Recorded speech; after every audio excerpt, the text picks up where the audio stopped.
exploring and enriching relationships, and one of my many inspirations, but a deep inspiration, is Martin Buber, a Jewish philosopher, who speaks a lot about the fact that relationships live in the sacred space between us, and we'll be looking at that quite a bit today.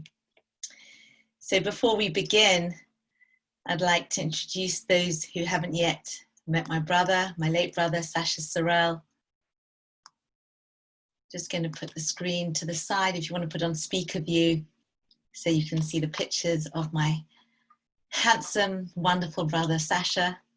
And it's would have been his birthday this week, this Friday, 25th of September, was when he was born, and he would have been turning 43. A magnificent man, as we call him, man of passion, purpose, and kindness. So we were in the same field. He's also an organizational psychologist, and I had the pleasure of doing wonderful work with him over the years. And these are some of the key points that were part of his essence that one would consistently hear him say, and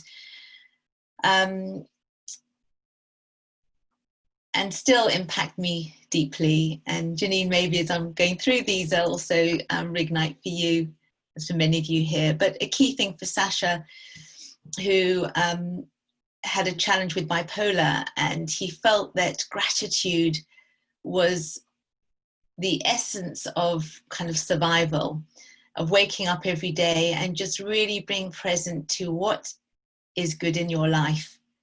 And even if it's your breath or your body functioning, but to really focus on gratitude.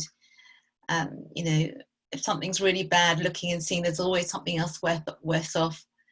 And Sasha also wanted to really support and help others. And when he passed away, my family and I were inundated with letters and comments about, you know, this isn't possible. Sasha's the one who saved my life.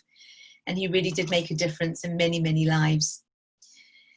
Sasha would also point out often about being in awe, noticing something funny, wonderful, or beautiful, and just seeing it, and just his laughter and smile would just make me really focus on that. And there were many a time when we could just be so engaged in a subject or a topic that we would just kind of forget the world. So I suppose my background is organizational psychology, and not necessarily relationships. And my two biggest guides in relationships has been both my brother Sasha and my husband Alan. And as they say, we learn most from what most challenges us. So, for example, Sasha and I had the most amazing, in-depth, beautiful, magnetic, dynamic relationships. We could spur off each other for hours in joy and excitement, which didn't always make my husband very happy because he felt like the world stopped when Sasha and I were in focus. And that was a challenge for me around the dynamic with that. But also equally, or not equally, but we also had many challenges, Sasha and I, in our relationship, especially when his bipolar would kick in and he'd be in more of an extreme mode. And sometimes that was hard for me to manage, but I always knew that I had this unconditional love for him. And yeah, I was triggered at times, but the trigger, I think, came in for me, you know, for those of you who have close people to you who have bipolar, you know, sometimes it's getting the confusion between, but is this the person? Is this the personality, or is this the illness? And sometimes they kind of merge in together.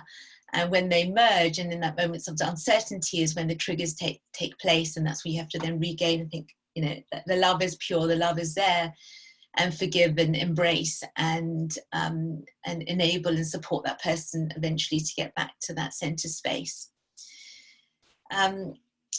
So other messages from Sasha was really about compassion, being compassionate for yourself, which is a key theme that I'd like to emphasize today, that no matter, you know, what's happening in our lives, that it's so important not just to be compassionate for others, but to be really compassionate for ourselves, to really develop and refine that capability for self-love, self-acceptance, and to know that you're okay. Because my belief is that when we're grounded and we're centered in ourselves and we know that we're okay, everything else is manageable. No matter how challenging the relationship, if we come back to ourselves and be compassionate to ourselves, accept self, love self, then we can deal with whatever comes our way. The next one is be forgiving. It's the gateway to freedom. And in fact, he wrote this on his Facebook page at the time of Yom Kippur, which will be Monday next week, which is just by his birthday, whereby we stand in front of Hashem and having done deep introspection and looking back at our lives and looking forward around who are we, what's our purpose, who's the we, who's the me that I'm supposed to be, and we're compared to that. And a lot of that is also around healing relationships and asking for forgiveness, taking action to rectify and to kind of like refreshed at this time of Yom Kippur by healing these relationships. So my hope also today is to tap into what Sasha's saying here, forgiveness being the gateway to freedom, to see how we can heal any relationship that needs to be healed in our life right now, because it's a very auspicious time to do this. So that's a real privilege for me that you're all here during this very special period leading up to Yom Kippur. So thank you. Another big word of Sasha's was around accountability. And that's something that I also feel quite passionate about, because my work is around helping people move from victim mindset to this is my story, this is my life. I'm the author of my own book. I'm accountable for my thoughts, therefore my feelings and emotions, and then my actions and behaviors. So what does the next chapter of my book look like? What does the next chapter of your book look like? But we're always accountable and we always have a choice. And the choices could be we change the situation, we change ourselves, we change the other, or if not, if we can't enact that change, we accept it. Or thirdly, that we leave, but we are always the actor in our life. And the final point here is love. And Sasha with his arms out just saying, love me, love the world. And I'm sending you a big hug right now, Sasha. And knowing that he is absolutely doing amazing, amazing work right now, just from a different dimension. So that's just a bit about Sasha, and we're wishing you happy birthday and sending you huge love. And if you can all send love from your heart chakra to Sasha, and any learning is for an aliyah, for his soul, for his neshama. So what I'm going to do is I'm going to start by just taking us through a very brief meditation, just so that we can get present, if that's okay. And then I'm going to ask you, I'm going to open up something called menti.com if you haven't used that before. And I'll just find out from you what would be the biggest value in this session today in terms of what you'd like to get from it. So may I ask you just to sit back in your chair. If you can, ground yourself and put your feet on the floor. I can see some other people have joined us. That's wonderful. Welcome. And just release your shoulders and your neck. Just be aware of your posture, feet grounded. And when you're ready, just slowly close your eyes. And while we're inside, let's truly go inside. And just easy breath, clear your mind. It's amazing how we can do this just for a few moments. Creates amazing self-care.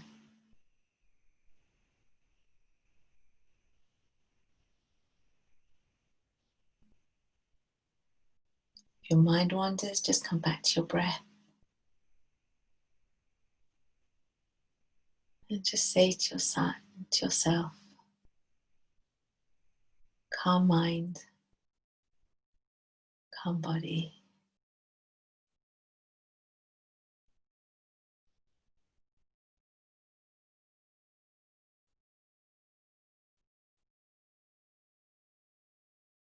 And all is good. And take one deep breath now, just expand your lungs. And just release it out. Thank you. And when you're ready, just come back into the room. I always like to do these very long meditations, and Lauren gave me strict instructions, not more than a minute. So just to focus on your breath and then come back. Hope that was okay, Lauren. And now I'm going to ask you to please go to menti.com. You can put in the code 50226. So just on your mobile phone. And just to think about your relationships right now, maybe with your partner or any other relationships that are important to you in your life. And what would make a difference for you today? What would you like some more insight into? So I'm going to be just sharing a few ideas. Hopefully won't take more than, say, 20 minutes, and then the rest of the time we can discuss these core questions, or at least I can focus what I share around your key questions. So if you can write them onto the menti.com, that would be great. How to improve diverse relationship building. They say it's the biggest challenge, but the biggest gift. I know it all too well, being married to my psychological opposite, that the diversity creates huge opportunity and huge challenge at the same time. But of course, that's what we need for growth. How can I manage my frustration with my spouse and stop hurting him? Thank you for sharing that. So yeah, that will be a wonderful question for us to explore. How to listen better without showing emotion or judging before responding. Beautiful. How to get perspective, how to be patient. I would like to learn tools that people use day to day to stay within a relationship field rather than isolating. Beautiful words, relationship field. And I know that too well. It's very easy, especially when you're passionate about your work, you can go into your own isolation where you feel safe and giving value, and remove yourself from the relationship when it's tough. You know, we go to where we feel valued and comfortable, but how do we stay in that relationship space? How do I recognize when I've gone from helping, informing, teaching someone to preaching, being patronizing to someone? I mean, the mere fact that you've said that shows an awareness that you're already your own observer, and being able to have that sense of knowing where you're coming from at any time. But it's very powerful when we are really present and we are really taking in the other, going outside of ourselves, then we know we can reflect back the impact that we're making at any time. How to forgive myself for many failures in relationships in spite of my best intentions. Beautiful. And Sasha says it's about self-compassion and ultimately knowing that it's all perfect. It all leads to growth and self-awareness. Maybe you needed that. Maybe your partner needed that experience. So it's all part of the process of becoming, to be in that space of creating that perfect relationship that's just coming up. And then, of course, remembering the imperfection, which is the best of all. How do you improve a relationship with someone who's older, in a position of authority, parent or older brother? Yeah, that'd be an interesting one for us to explore. So thank you so much for sharing these questions. So let's all just take just a deep breath in for a moment, just to get present. And I'm so grateful for your authenticity and vulnerability, and just asking those beautiful, deep questions that what are real for you is real for everybody, and we all experience all of them at different times and different moments. So if I can make a request that we can just be in here with as I'm sure many of you already have, is just an open mind and curiosity, just to maybe try on some ideas. Some of them you'll throw away, not for me. And maybe they won't even apply for you today, but there may be a moment in time where you think, I heard that thought and this is something that's relevant for me now. So just to be open would be wonderful. So on the front page was this quote by Martin Buber: "Our relationships live in the sacred space between us." So what I'd love you to consider is that there's at least 3 of you in your relationship. There's you, your partner, and then a separate entity, which is a space in between. And for me, that's one of the most powerful concepts that I link to or think about frequently in my relationship with my husband, Alan. And the idea is to think about the quality of that space, the cleanliness of the cleanliness, is that a word? Yes, of that space. And they say that, well, Martin Buber says that if we ignore that space and the purity of that space, it will automatically be polluted. So we need to consciously feed it, nurture it, and keep it clean. So if you want to, in the chat, just think about how can you keep that space in between you and the other clean? What is it that we need to be doing to keep that space clean? So the first is to know that it exists. There's this other thing called space, the relationship. And Lauren, as people are writing comments, if you don't mind sharing some of those, that would be wonderful. Will do. Nothing as of yet. I think everyone's thinking and writing, hopefully. And sometimes, the other question is what pollutes it? And for me, what's fascinating is how quickly that space can be polluted. Can be polluted through a look, a dismissal, coming into a room and not acknowledging the partner,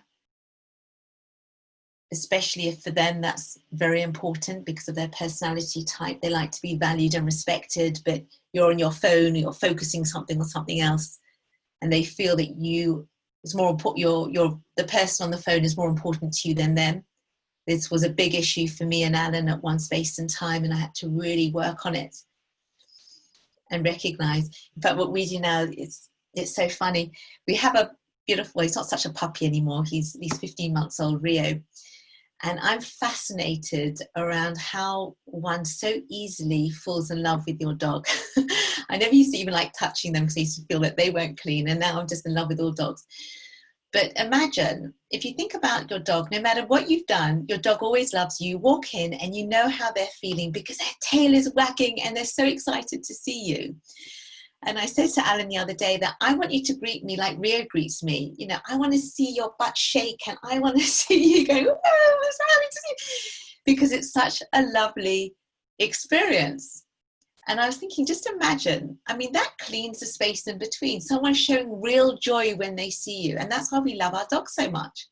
So I think that we should try that on, really feeling that energy inside us and showing the joy when we see our partner. Nothing else, and see what happens. But going back to this, and Lauren, please interrupt if comments or if you want to say anything, but we can pollute. And if we continue to pollute through a look, by not acknowledging, by dismissing, by being disrespectful, by doing something that annoys the other. So for example, for Alan, putting my things away in the kitchen is really important for him. If I eat on a plate and I don't clean it or put it in the dishwasher, for him it feels like it's disrespectful because he feels I'm leaving it for him to do as opposed to just doing it later. Now I know that in the same way that I know it's really important for him I hang my towel up after a shower. For me it's inconsequential. But for me to keep the space clean, I need to hang my towel up. I need to put things away. I need to acknowledge him. I need to make sure that I am filling his needs so that our tank is full, our space is clean. Now, if it's been polluted over several moments in several days, sometimes it can take harder to clean if we're really triggered by an issue, but sometimes it can just take a moment. So Alan can hurt me deeply by, perhaps, for me, a core value is kindness. And if I experience him being unkind, unconsciously maybe, to someone because it's triggered something in him, it could be devastating for me, because I want an environment where there's kindness and connectivity and people are all feeling happy to be in our space. Now I can hold that if I wanted to. I can get off it through my learnings, which is around understanding the space of where he's coming from and not judging him for it and knowing what's hurting within. But whatever's happened, Alan can clean up the space very quickly by taking action. For example, by owning it and saying, that wasn't good, I'm sorry. By clearing it up with that person. By coming to me or doing something for me that I feel that he's considering me. Bring me a glass of hot water and lemon, or a cup of coffee when he feels I need it. So the point here is so important. It's about thinking about, what are we doing to keep the space clean, and when are we polluting it? And we can get away with one or two if they're minor, but if we've polluted that space, or our partner has, we've got to get it clean again. And the big question for me is, sometimes we don't want to make it clean again. Sometimes we're happy keeping it toxic because we're in a space of, well, you know what? He's wrong or she's wrong. I'm right. And I'm not going to apologize this time. Why should I fix it? I'm sick of fixing it. And we can go through a whole load of storytelling in our head around how bad their actions was and why we don't want to fix it. Or we can create a new level of thinking and other stories that tell ourselves that I choose to be with this person forever. If I'm going to be with this person forever, why would I waste a moment? Let me connect with their soul. I know that there is soul and goodness in every person. Let me see what part of this dynamic in this situation I own, that I'm responsible for. What can I shift and change? How do I get to the space of having a good conversation? So before I go into the good conversation, which is a really important strategy, I'd love to hear your comments about the space in between, what this means for you, if you're conscious of the space in between. Let me jump in quickly. Nicole, there's some amazing comments in the chat that's coming through. A couple of themes that I'm picking up. Respect is obviously a big one that a number of people have mentioned. Open and honest communication, making sure that you connecting and sharing your truth. A favorite one of ours from Charmaine, always assume positive intent. I know you and I both love that one and use it often, so thank you for that, Charmaine. Always good to be reminded. Talking about, Cecilia says here, our ego pride gets in the way of our unresolved past issues that pile up. So be aware of what you're bringing into the relationship and into that space. Is it something that's baggage from the past, and be aware around that? So that was a great comment from Cecilia. Can I make a comment on that quickly? Because I think that's such an important point. And literally having a physical image in your head of the baggage that you're carrying with you, as if like you've got this chair behind you, it's coming with you, and you both got your chairs and you're banging all your old stuff. You know, where is that coming from? What are the triggers? What are the hooks? And you get to a point where you just start laughing. You think, oh gosh, you know, okay, it's time to let this go. It's time to move on. It's time to understand where that's coming from. And again, recognizing that it is real and not belittling how big it can feel at times, but just having that concept of the baggage clashing, and doing the work to let go of that baggage and understanding each other's baggage is really important. Sorry, Lauren, you had some other points? No, that was awesome. Another one that I've just read here that I think is really great from Sterner, saying, watching your words, because harsh words cannot be retrieved. So just being careful of your choice of language, I think, so important. And attached to that, forgive quickly. always consider their needs and intentionally work towards meeting them. So I suppose those two are sometimes in the same playing field around harsh words and forgiveness. Yes, brilliant. Thank you. And I'd love to make a comment on that. I think maybe actually I'll put my slides back on, because I may have I think I've made a point on that as well.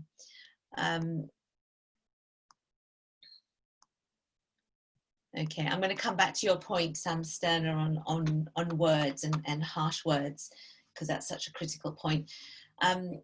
So that's great. Thank you for that feedback, and I can see we're all very kind of aligned.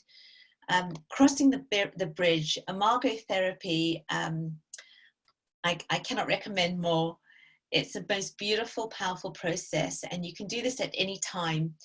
But when you have a big issue, doesn't even have to be such a big issue, but this is more applicable, I think, for personal relationships than work relationships.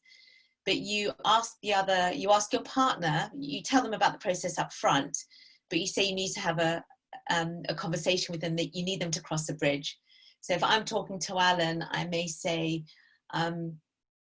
Al, I need to discuss this issue with you. It's really important for me.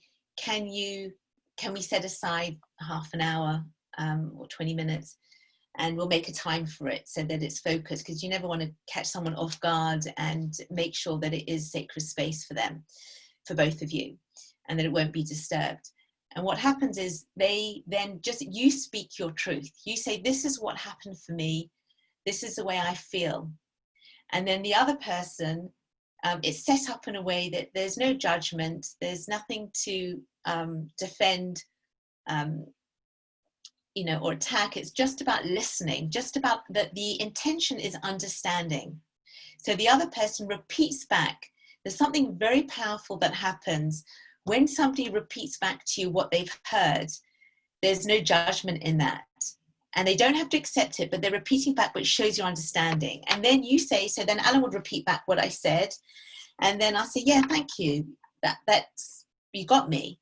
But there's also this extra bit, which I'm not sure that you understood. So I'm just going to repeat this. And then he'll repeat that back to me. And then we'll go into feelings. And he'll say, I can imagine that made you feel really angry. And I'll say, yeah, I felt angry, but I mainly felt sad. And a real hook is always when you say, and disappointed. So watch out on that one. That's a bit cruel. But yeah, I felt sad. So then he'd repeat back. So you felt angry, but you also felt sad. And that's actually enough in its own right. By going through the repeating back and the feelings and getting each other, mostly we just want to know that we're understood. In that understanding is the okayness. Then you can go into conversation around, so what does that mean to you? And where do we go from here? Or what needs to change? But the main point here is you're both coming from a place of respect and no judgment. And it's exceptionally powerful. So just some other points following that is about full presence. I really believe that if we are in the here and now, we're not coming from our past and remembering all the past offenses. And we're not coming from expectations about the future and your ideals that aren't being met. But when we are fully present in that moment with what is, what we are seeing, smelling, feeling, being, everything else goes away. It is hard being present, and it's a muscle and a skill that needs to be developed. Eckhart Tolle's book, The Power of Now, is a big help in helping us learn presencing. But really, once we are really present, everything we see is so different. The leaves are brighter green, the sun is brighter, you see the person's expressions more, you connect to the essence. Leaving baggage behind, as we were saying earlier, understanding that baggage, leaving it, but also dealing with it and understanding it. Charmaine's point about unconditional positive regard is the most powerful thing. And generally, they talk about in psychology, we have in crowds and out crowds. People in the in crowd, naturally, we automatically give them unconditional positive regard. So people who you rate highly, people on your side, on your team, in your tribe, they call them, automatically they may make mistakes, but you forgive them because you know that ultimate goodness. But people who you either respect a bit less or you don't, you're challenged by, we rank them differently. And we start, it's called the halo and horn effect. Halo effect, everything is positive. Horn, everything is negative and it runs away. But when we try unconditional positive regard, we know that ultimately everybody is good. The soul is bright and shining. We can connect with that. And we look for the essence of goodness. That's where the magic happens. Charmaine, did you have another point on that? I think that's a big subject that I want to go into. Just something that come to the top of my mind immediately is, first of all, take care of yourself. Because when you're feeling strong within yourself and you're feeling grounded and you're feeling self-love, we're then in a much better place. We then have the resources to look more objectively on the one side of how we want to manage the situation and what needs to happen. But also when we expand the love in our heart, we're more able to expand it to those around us. And there is something about the mindset of the person who comes to us or that we've attracted in our life is for a reason. And they are there to help us grow. And sometimes I say the most difficult person is your guru, because there's some lesson to be learned. There's some journey still to be taken. So a question back to yourself could be, well, what am I really feeling right now? What can I learn from this engagement? What's triggering inside me? Is there any of this behavior in my partner, my husband, that I own, that exists within me? Why is it triggering in the way it does? So there's for me, there's a lot of work that we can do to see whether we can get to a space where, can you see the picture of the dancers here dancing? So it's kind of when we change our dance steps, our partner can only change theirs. Okay, so what kind of new dance do we play here? When we try the imago therapy, which I would strongly recommend, and there's real listening and true expression, but at the same time, we have to be very careful around the words we use. Because as Stern has said, words cannot just hurt, they can kill. They say that when we embarrass somebody, it's like murdering someone. So words are powerful. And if someone's also very sensitive and they hold on to those words and they keep what you said, even though maybe you didn't really mean it, there's more fixing that needs to happen. And it's a double-edged sword.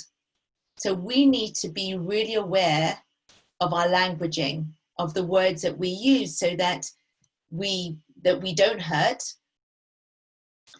and that we are looking for the essence in the other, that we're really looking at where are they truly coming from right now in this moment? What are they trying to say? So I don't know if you want to give any example, but sometimes, if they're acting in a way that's really challenging you, or they're shouting or screaming, for example, it's around, can you connect to their inner child? Can you connect to the essence? What are they saying? Are they really just saying, tell me I'm okay? Tell me you love me.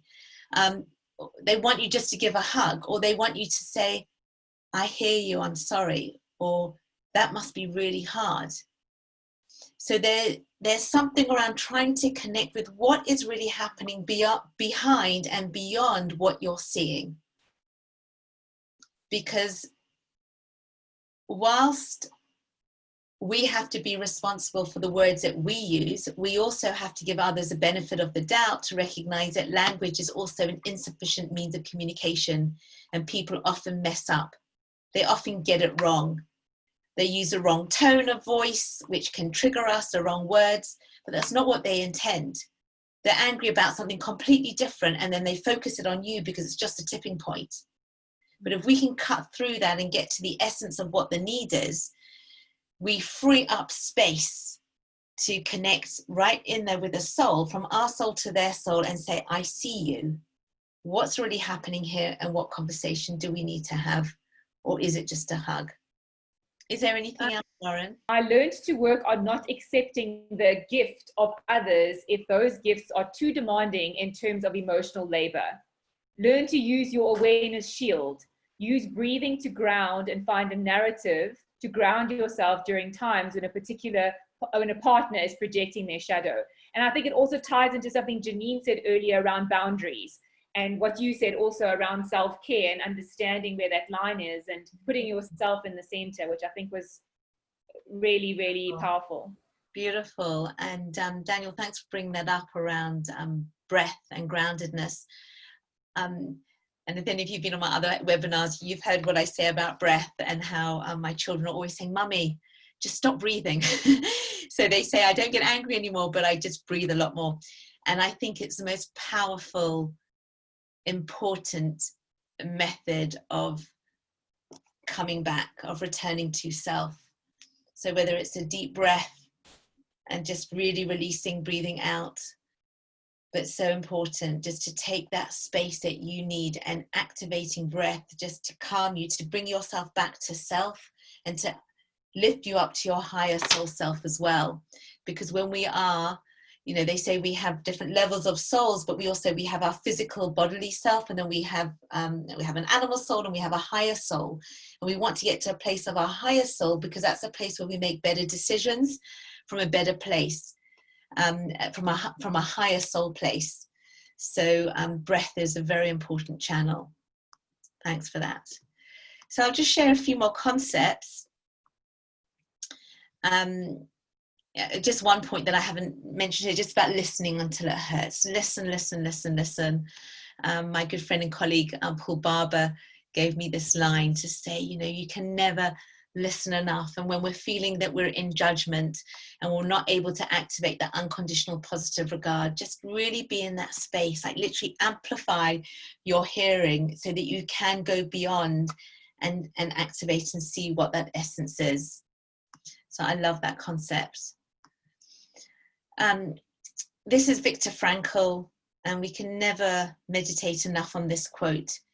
And it's really important we get it. Between stimulus and response, there is a space. In that space is our power to choose our response, and in our response lies our growth and our freedom. We are not just habitual creatures that we keep having to behave the way we always have. So I know, Uli, you're saying, you know, my partner can never change, but I think there's something around recognizing we all can change. And in today's world, we have a responsibility to change.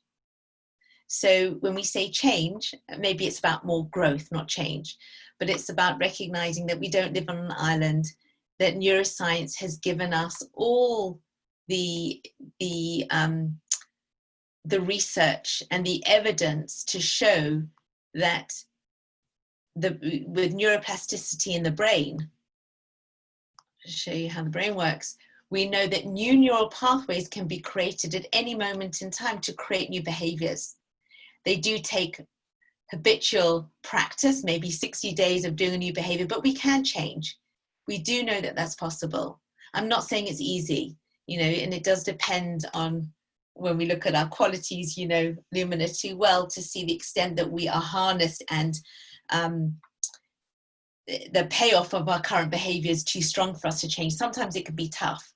The first part of change is really about having the awareness and motivation to change. And we do that by looking at the consequences of our behavior. How is it impacting our personal well-being? How is it impacting our relationships? How is it affecting our effectiveness? And when we're really clear around that impact, then we're willing to make the change. So this is picture here, if you haven't seen it before, the prefrontal cortex in front, that's the thinking aspects of our brain in blue on the picture, and underneath that is the limbic brain. This is where the emotion sits. When we're under stress, pressure, we're tired, and we've been put under so much pressure. Many of us are under the conditions of lockdown and homeschooling and juggling, and it's easy when we're at our tether to flip. And when we flip, because our amygdala has been activated, we've been triggered in some way, maybe a core value, we flip, and our limbic brain comes out. That's when we're very emotional. We lose our ability to logically problem solve, and we need to return. And the only way, for me, the best way of returning is through breath. We breathe and we come back again. When we come back and our brain is sitting, we're in gear, we calm the amygdala, we come back to ourselves, then we're able to operate. Now, what's really interesting is what enables us to stay in place and to be in that calm space is trust and safety. So we need to look at where there is not trust and safety in our relationship. We need to fix it, and we need to create safety. And if there isn't trust, we need to talk about it. So often, most of the time when we are triggered, it's because of a miscommunication. We interpret something which is not the intention of the other. I know for myself with Alan, when I can say that, I feel you're being really critical around mess in the kitchen, and I'm not interested in the kitchen. and I feel he's given me a run of criticism. He'll say, but Nicole, it was nothing about you. I wasn't being critical about you. I was literally just being factual.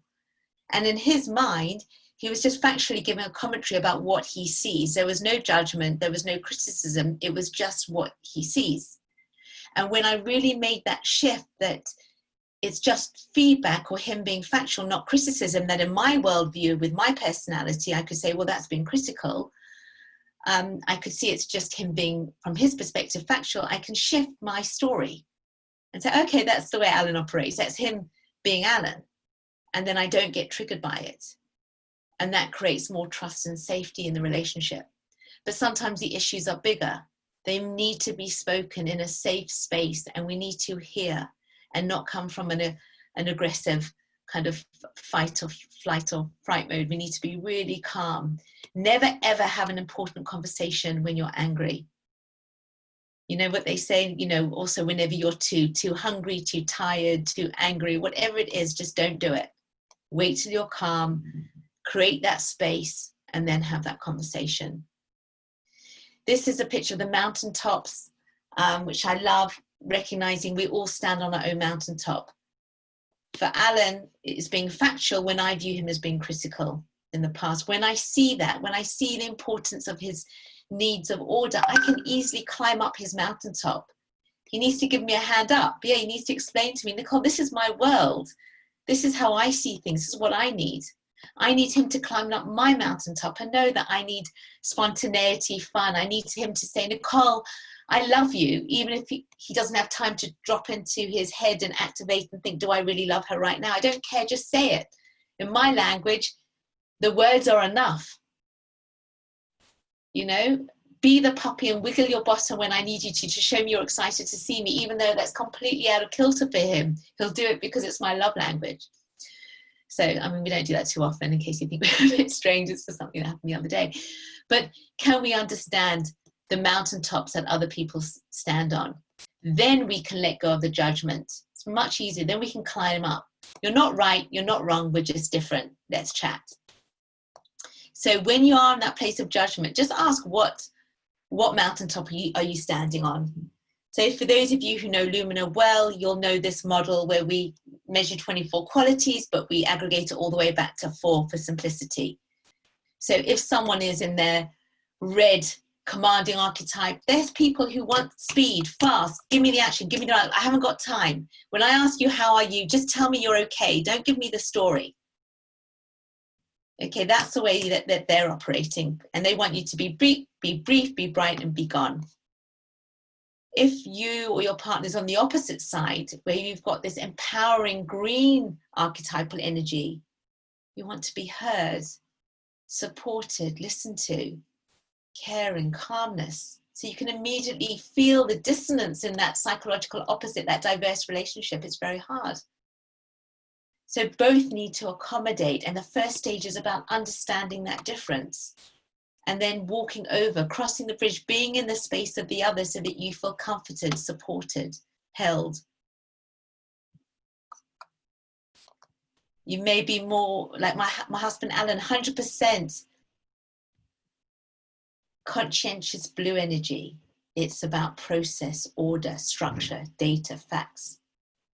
And of course, humanity psychological opposite, I'm more creative, spontaneous, strategic, visionary. Hard for opposites to be in the same world, to operate in the same space when you're different. It takes constant adaptation, understanding. So, but there's growth with that. There's variety.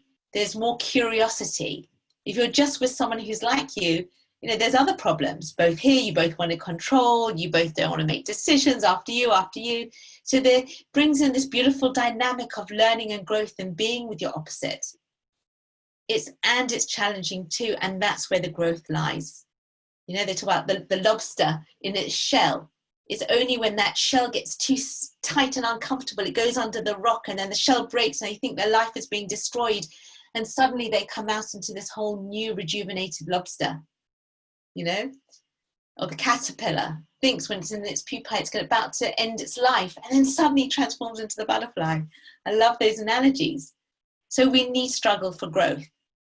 And as Ula's saying, it can also be hard and we need to know how much struggle can we take. And these are just some tips.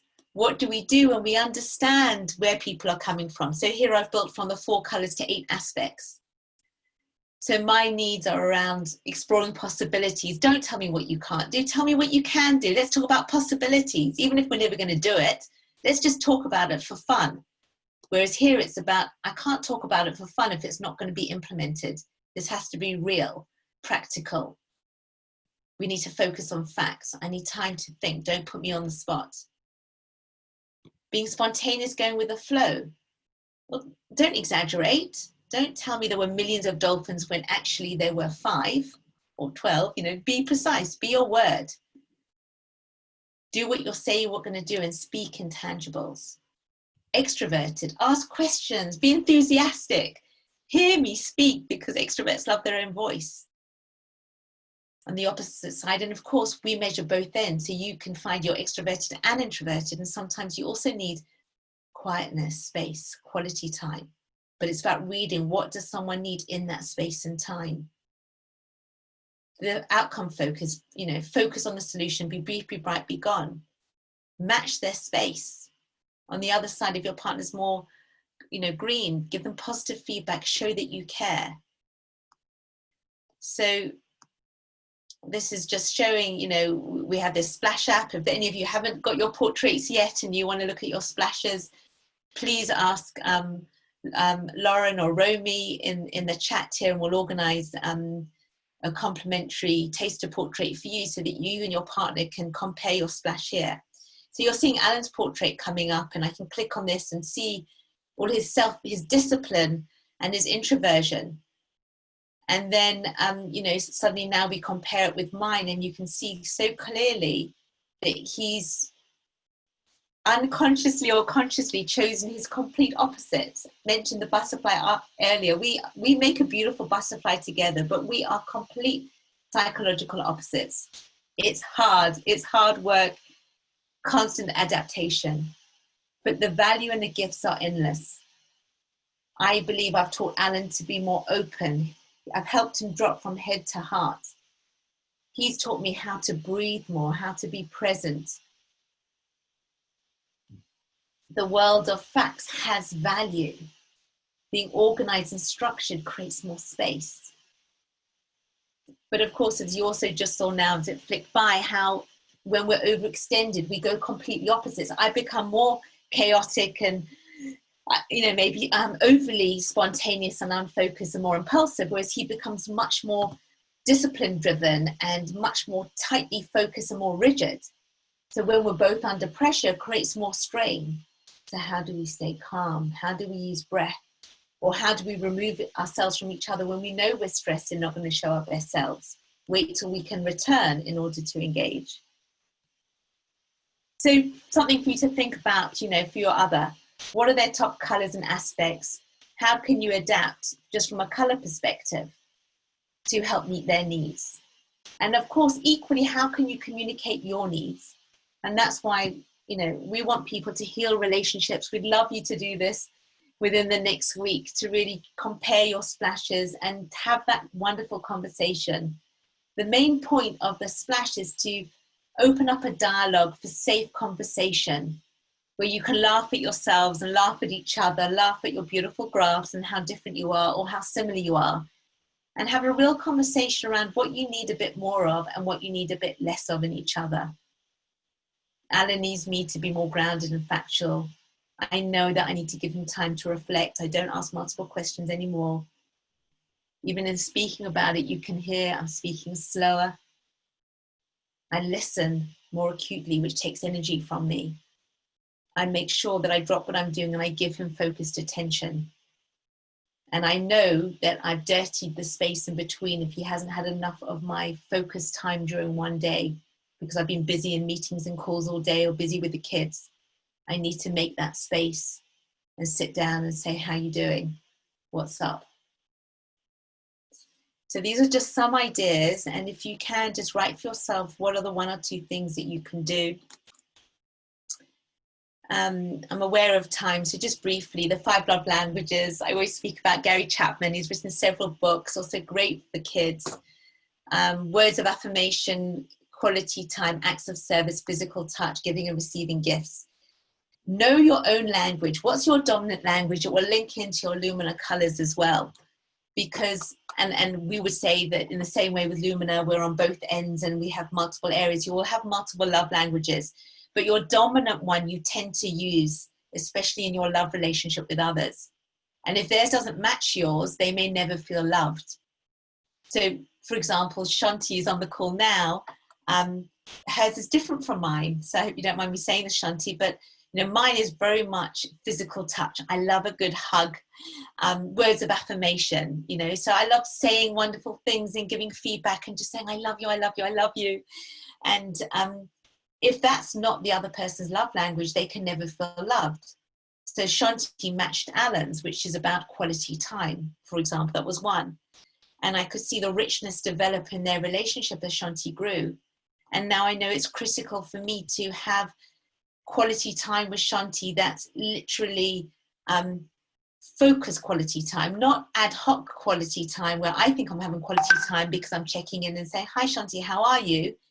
Because it won't be perceived as real quality time. And thankfully, I have a daughter who's got very high EQ and is able to hold me to it.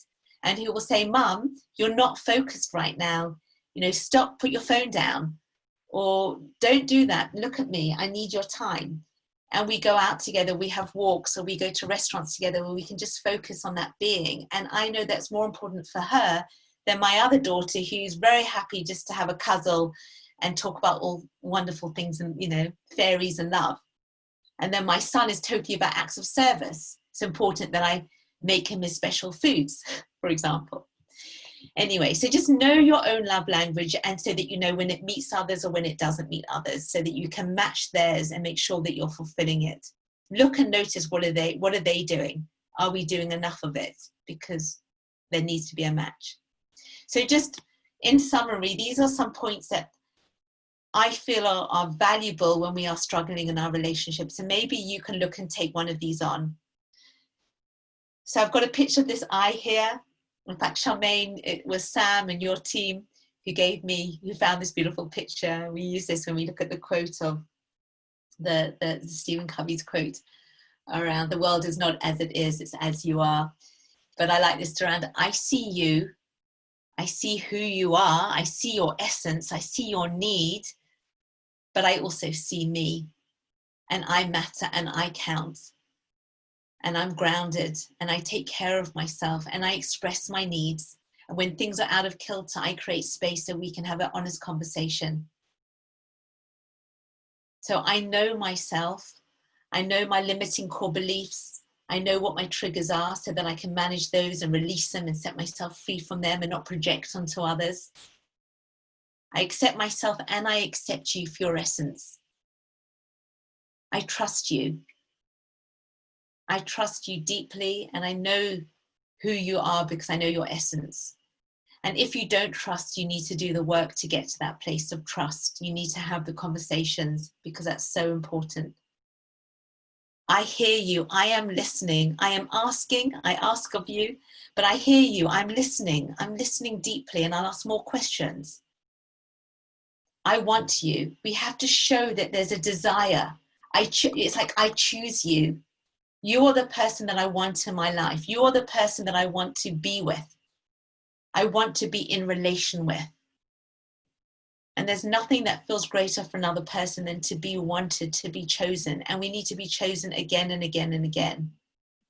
I give to you. I give myself to you. I'm sorry.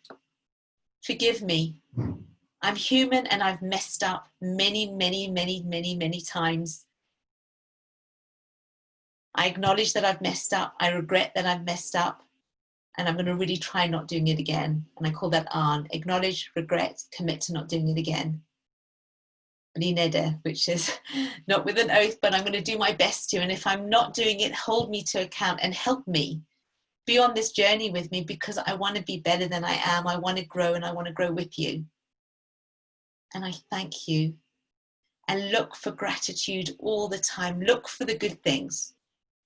You know, if they've made dinner and they've saved you that time, if they've been to the shops and that saved you going to shops, if they drove somewhere, if they've passed you something, if they've made the bed, do notice things and do things unconditionally. I mean, a simple thing like, you know, Alan and I share the same toothbrush, and not the same one, but we have the automatic, what's called a, you know, so I make sure that I always put his head back on the toothbrush, so that it will save him that moment in time to when he's ready. And I hope that he notices, so he knows that for me is an act of love, you know, because it took me a moment to do that. And I did that out of just generosity of heart.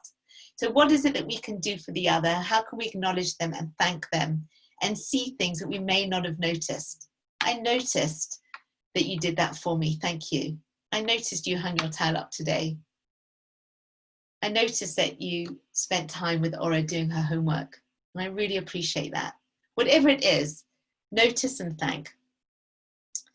So just to end on a beautiful quote that I know many of you will know from Rumi: out beyond ideas of wrongdoing and right doing, there is a field. I will meet you there. It is equally on my top list with the Viktor Frankl quote of the space in between. But this talks to me about no judgment. There's no right, there's no wrong, there's just a field. Let's play, let's connect, let's see, let's be together.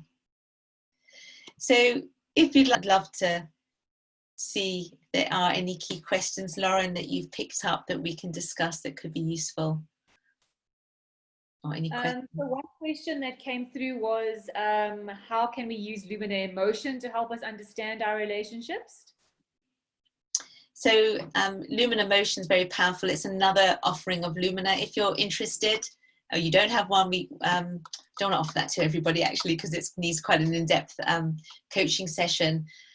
So for those of you who use it, it's very powerful, because Lumina Spark is useful at a practical, safe level around our conscious behavior. Lumina Emotion is looking under the iceberg. What are the motivators, drivers of behavior? It's looking at emotional stability. It's looking at your resilience, your optimism, self-esteem. So you do go deeper, and it really does help you understand the experience in the world of the other. So it's powerful. And just two things come to mind. The one is Marianne Williamson's beautiful poem around taking the risk and loving anyway, even if it hurts, you know, and Brené Brown's work around vulnerability, that when we really put ourselves out there, that's where transformation happens. So there's one part around taking the risk in terms of becoming and being all we are. And then there's a second part for me around expressing your need. So expressing the need for appreciation and making it conscious. This is what I'm doing. I need you to appreciate it. I need you to see this. I'm putting myself out, I'm learning and I'm growing. I need you to grow too. You know, and in a way, the start of that conversation could be through sharing your splashes together, so you can have this conversation around it. But I think we need to make requests, and we need to express our needs, and to say, this is scary for me, this is not easy, but I'm doing this because I care and I want our relationship to be all it can be. And then, you know, maybe doing a rating every now and again around how does the space in between us feel? You know, this third entity, how would you rate it from 1 to 10? Is it feels for me like it's at a 3. It's feeling a bit toxic. How can we clean it up? What do you need from me? And this is what I need from you. You know, because I do think that it does, you know, I used to always come from, it's all up to me. I need to just keep doing the dance. I need to keep giving all of myself, and then eventually the other will change. And what I've realized is that is important, and the other person can change a lot. But actually, we also need to express our need very clearly, and there is a responsibility that they need to change. It's kind of like the sword of determined. Now it's your turn. I've made my move, you make your move. This is what I need. Come to the party with me. I will give you what I've got. And I need you to come to take a few small steps on this journey to give me the confidence or the impetus to take the next one.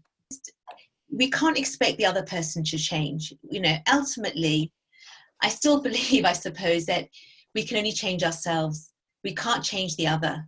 We can make requests. We can say what we need and want and desire, but we can only ultimately change ourselves and do the dance. And I find that they then do make the changes, and we need to say what we need. I need you to see that. I'm going to show you what I've done now. You know, if we're at the really highest level, we don't even need the acknowledgement. And we then just do it because it feeds our soul, and we're in the rhythm of it, and we see it, and because we want to stay centered and we want to be connected and grounded, that it's more important that we're in the right space, and then we can move around us. I do find that when my energy is different, the energy of my children and my husband just shifts around me. So I do keep coming back to, how am I being? What am I bringing to the situation? Am I love and light right now? Just another point on this is that whenever there's a difficult situation or conversation, for me, it's really important to surround them in love and light and to know the goodness in the other. Because if I know that if I come from a place of attack or judgment, then there is going to be a lack of, the person will feel it energetically, and there will be judgment that will come through somehow, and then it's not a pure conversation. So I need to prepare myself before I go into that conversation, surrounding them with good intention, seeing them in the goodness that they are, and then come forward and engage. So it's about seeing the good, seeing the opportunity, and knowing, you know, who knows it, what you think the change they need to make is right for them. You know, we've got to also be quite humble and know that we're on our journey. Life is difficult. Being human is difficult. We let ourselves off the hook. Do we let them off the hook enough as well? And then when we're in the right space, the right conversation, we can make a request, but it's got to be from that place of, I see you, I respect you. And maybe the other thing you said is, when it feels hard, it's around not trying to be perfect, not doing it perfectly, just dipping your toe in, saying to the other one, this is really tough. Let's just try this out together. I don't know what to do right now. I know that I don't know what I have now. I know that I want something different. Let's look at our personalities. Let's do this thing because it's safe and it's fun, around comparing your splash. And then let's see, you know, and maybe we can create, you know, as you do in the work you do in organizations, you look at appreciative agreements, the values, the vision, the strategies for the company, for the team. Well, what about the vision for your relationship? How is it that you want to be? What are the appreciative agreements that you want to set up in motion? What are the behaviors that are critical for this relationship to work? What am I going to do my best to fulfill on these behaviors?